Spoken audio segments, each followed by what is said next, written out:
Capítulo 8. El croquet de la reina. Un gran rosal se alzaba cerca de la entrada del jardín. Sus rosas eran blancas, pero había allí 3 jardineros ocupados en pintarlas de rojo. A Alicia le pareció muy extraño, y se acercó para averiguar lo que pasaba. Y al acercarse a ellos, oyó que uno de los jardineros decía: «Ten cuidado, Cinco, no me salpiques así de pintura». «No es culpa mía», dijo Cinco en tono dolido. 7 me ha dado un golpe en el codo. Ante lo cual, 7 levantó los ojos y dijo: «Muy bonito, Cinco. Échale siempre la culpa a los demás». «Mejor será que calles esa boca», dijo Cinco. «Ayer mismo oí decir a la reina que debían cortarte la cabeza». «¿Por qué?», preguntó el que había hablado en primer lugar. «Eso no es asunto tuyo, Dos», dijo 7. «Sí es asunto suyo», protestó 5, «y voy a decírselo. Fue por llevarle a la cocinera bulbos de tulipán en vez de cebollas». 7 tiró la brocha al suelo y estaba empezando a decir: «Vaya, de todas las injusticias», cuando sus ojos se fijaron casualmente en Alicia, que estaba allí observándolos, y se calló en el acto. Los otros 2 se volvieron también hacia ella, y los 3 hicieron una profunda reverencia. «¿Querrían hacer el favor de decirme?», empezó Alicia con cierta timidez, «¿por qué están pintando estas rosas?». 5 y 7 no dijeron nada, pero miraron a Dos.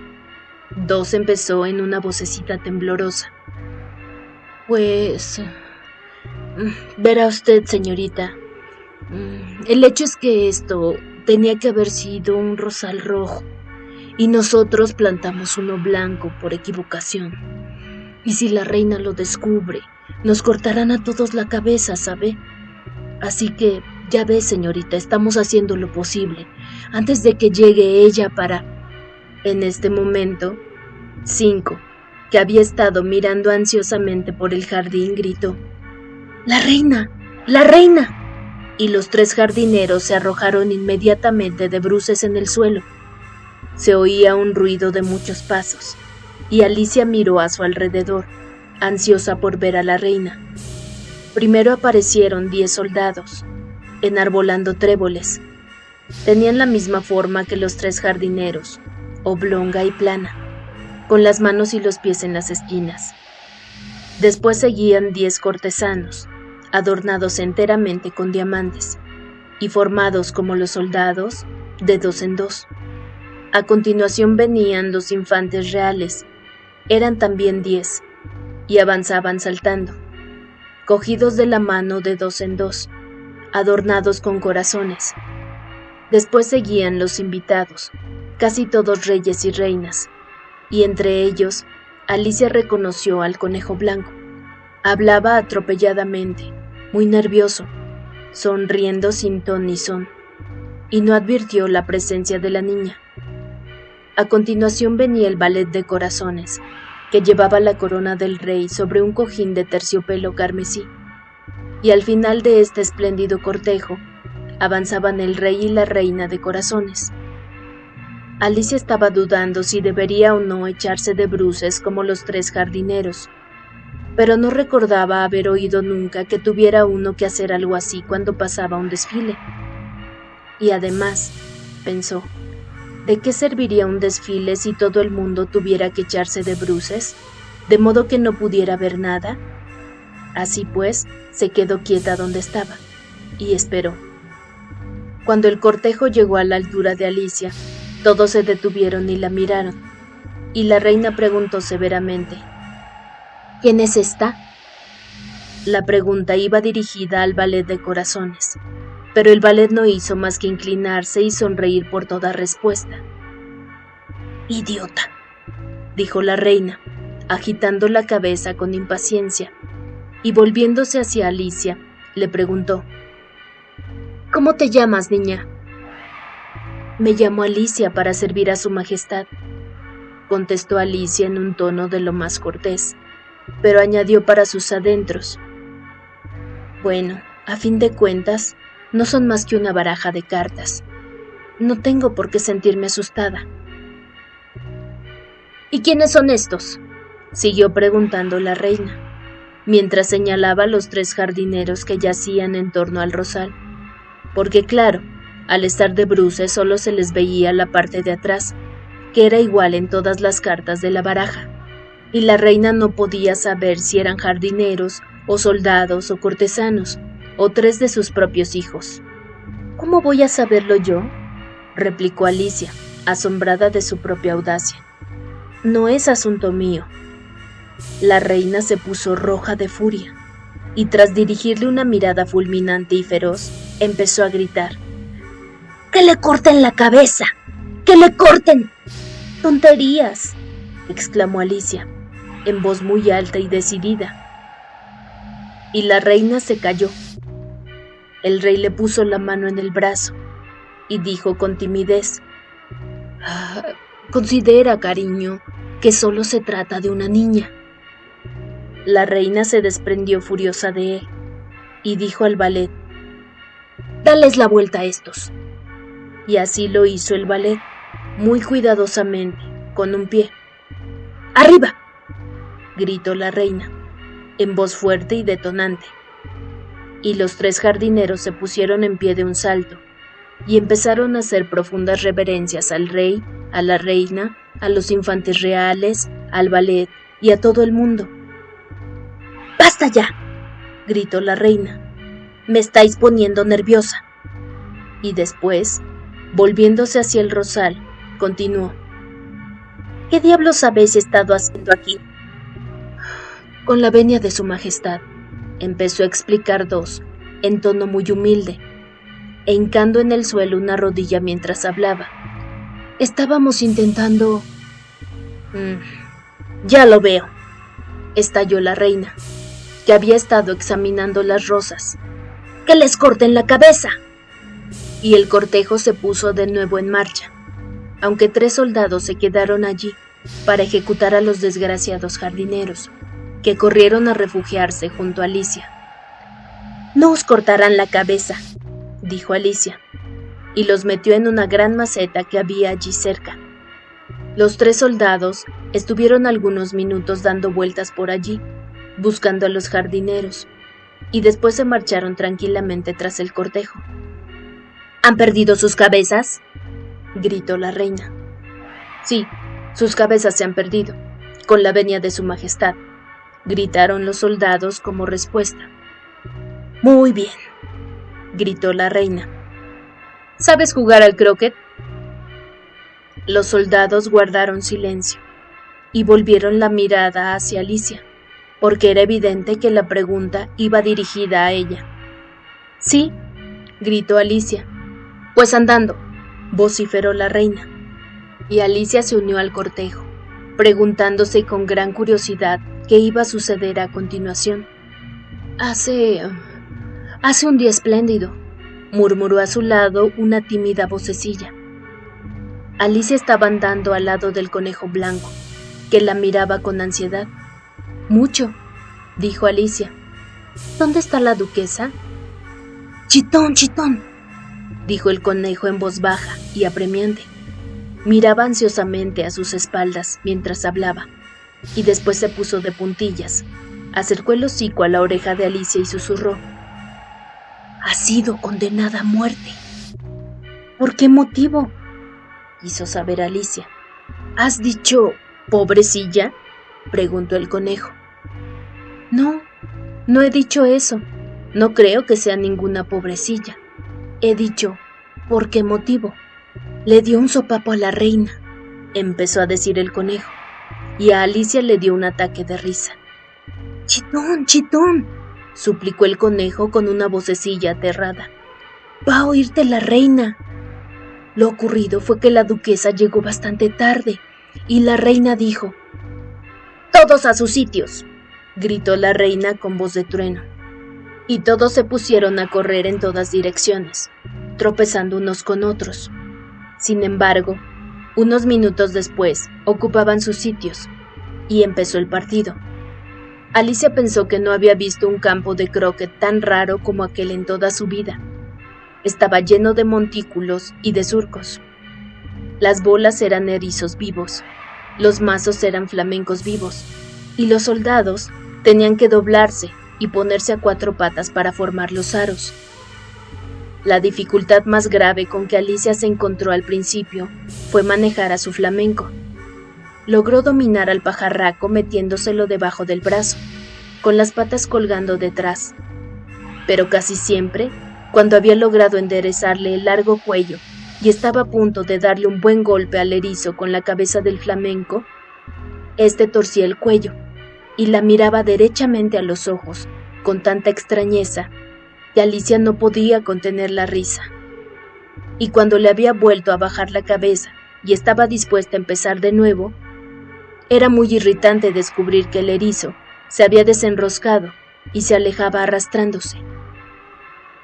Por si todo esto no bastara, siempre había un montículo o un surco en la dirección en que ella quería lanzar al erizo. Y como además los soldados doblados en forma de aro no paraban de incorporarse y largarse a otros puntos del campo, Alicia llegó pronto a la conclusión de que se trataba de una partida realmente difícil. Los jugadores jugaban todos a la vez, sin esperar su turno, discutiendo sin cesar y disputándose los erizos. Y al poco rato, la reina había caído en un paroxismo de furor y andaba de un lado a otro dando patadas en el suelo y gritando a cada momento: «¡Que le corten a este la cabeza!» o «¡Que le corten a esta la cabeza!». Alicia empezó a sentirse incómoda. A decir verdad, ella no había tenido todavía ninguna disputa con la reina, pero sabía que podía suceder en cualquier instante.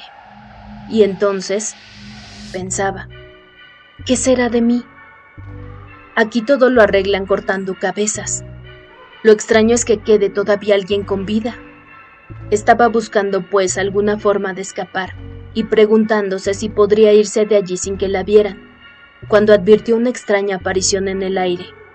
Al principio quedó muy desconcertada, pero después de observarlo unos minutos, descubrió que se trataba de una sonrisa, y se dijo: «Es el gato de Cheshire. Ahora tendré a alguien con quien poder hablar». «¿Qué tal estás?», le dijo el gato, en cuanto tuvo hocico suficiente para poder hablar. Alicia esperó hasta que aparecieron los ojos, y entonces le saludó con un gesto. «De nada servirá que le hable», pensó, «hasta que tenga orejas, o al menos una de ellas».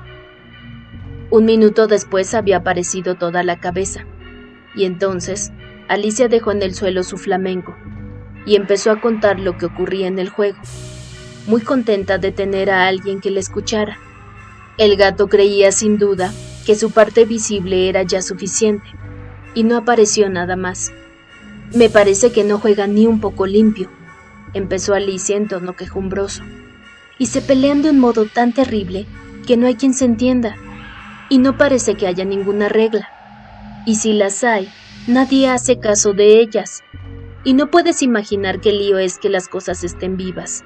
Por ejemplo, allí va el aro que me tocaba jugar ahora, justo al otro lado del campo, y le hubiera dado ahora mismo al erizo de la reina, pero se largó cuando vio que se acercaba el mío». «¿Qué te parece la reina?», dijo el gato en voz baja. «No me gusta nada», dijo Alicia. «Es tan exagerada». En este momento, Alicia advirtió que la reina estaba justo detrás de ella, escuchando lo que decía, de modo que siguió: «Tan exageradamente dada a ganar que no merece la pena terminar la partida». La reina sonrió y reanudó su camino. «¿Con quién estás hablando?», preguntó el rey, acercándose a Alicia y mirando la cabeza del gato con gran curiosidad. «Es un amigo mío, un gato de Cheshire», dijo Alicia. «Permita que se lo presente». «No me gusta ni pizca su aspecto», aseguró el rey. «Sin embargo, puede besar mi mano si así lo desea». «Prefiero no hacerlo», confesó el gato. No seas impertinente, dijo el rey, y no me mires de esa manera. Y se refugió detrás de Alicia mientras hablaba. Un gato puede mirar cara a cara a un rey, sentenció Alicia. Lo he leído en un libro, pero no recuerdo cuál.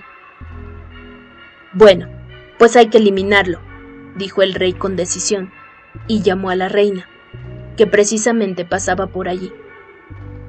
Querida, me gustaría que eliminaras a este gato.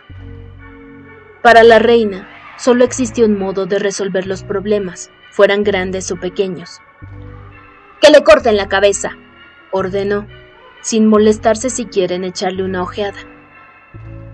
Yo mismo iré a buscar al verdugo, dijo el rey apresuradamente, y se alejó corriendo de allí. Alicia pensó que sería mejor que ella volviese al juego y averiguase cómo iba la partida, pues oyó a lo lejos la voz de la reina, que aullaba de furor. Acababa de dictar sentencia de muerte contra 3 de los jugadores, por no haber jugado cuando les tocaba su turno, y a Alicia no le gustaba ni pizca el aspecto que estaba tomando todo aquello, porque la partida había llegado a tal punto de confusión que le era imposible saber cuándo le tocaba jugar y cuándo no. Así pues, se puso a buscar su erizo. El erizo se había enzarzado en una pelea con otro erizo, y esto le pareció a Alicia una excelente ocasión para hacer una carambola.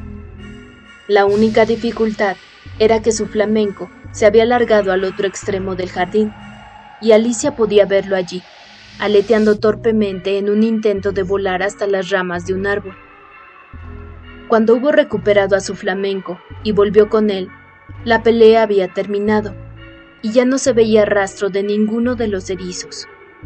Pero esto no tiene demasiada importancia, pensó Alicia, ya que todos los arcos se han marchado de esta parte del campo. Así pues, sujetó bien al flamenco debajo del brazo, para que no volviera a escaparse, y se fue a charlar un poco con su amigo. Cuando volvió junto al gato de Cheshire, quedó sorprendida al ver que un grupo de gente se había congregado a su alrededor. El verdugo, el rey y la reina discutían acaloradamente, hablando los 3 a la vez, mientras los demás guardaban silencio y parecían sentirse muy incómodos. En cuanto Alicia entró en escena, los 3 se dirigieron a ella para que decidiera la cuestión, y le dieron sus argumentos, pero como hablaban todos a la vez, se le hizo muy difícil entender exactamente lo que le decían. La teoría del verdugo era que resultaba imposible cortar una cabeza si no había un cuerpo del que cortarla. Decía que nunca había tenido que hacer una cosa parecida en el pasado y que no iba a empezar a hacerla a estas alturas de su vida. La teoría del rey era que todo lo que tenía una cabeza podía ser decapitado y que se dejara de decir tonterías. La teoría de la reina era que si no solucionaba el problema inmediatamente, haría cortar la cabeza a cuantos la rodeaban. Era esta última amenaza la que hacía que todos tuvieran un aspecto grave y asustado. A Alicia solo se le ocurrió decir: «El gato es de la duquesa. Lo mejor será preguntarle a ella lo que debe hacerse con él». «La duquesa está en la cárcel», dijo la reina al verdugo. «Ve a buscarla». Y el verdugo partió como una flecha. La cabeza del gato empezó a desvanecerse a partir del momento en que el verdugo se fue, y cuando éste volvió con la duquesa, había desaparecido totalmente. Así pues, el rey y el verdugo empezaron a corretear de un lado a otro en busca del gato, mientras el resto del grupo volvía a la partida de croquet.